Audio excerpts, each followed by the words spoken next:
Mga bro, mukhang lalong lumilinaw na ang direksyon ng Philippine Navy, at exciting ang balita mula Korea.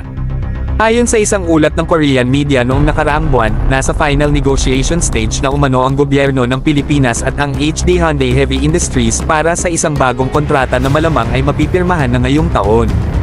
Ang pinag-uusapan, karagdagang 3,000 tons frigates para sa Philippine Navy, at ayon sa mga sources sa Korean shipbuilding industry, malaki ang posibilidad na ito ay mga karagdagang HDF 3200 Miguel Malvar class guided missile frigates. Kung matutuloy, madidagdagan ng dalawa pa ang kasalukuyang Miguel Malvar class frigates, na kasalukuyang nasa advanced construction stage sa Korea. Ibig sabihin, aakyat na sa 4 ang kabuoang bilang ng modernong guided missile frigates ng Philippine Navy.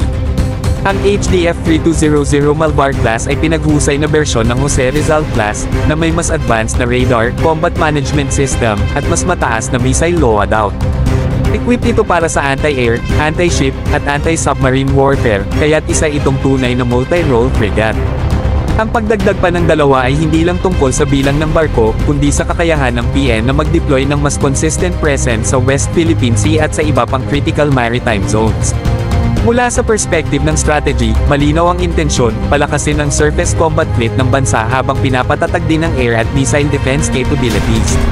Kapag operational na ang 4 na Malvar-class frigates, magkakaroon na ang PN ng mas balanced force na kayang magsagawa ng sustained patrols, escort missions, at joint exercises with allies, habang nagbibigay ng credible deterrence laban sa anumang maritime aggression.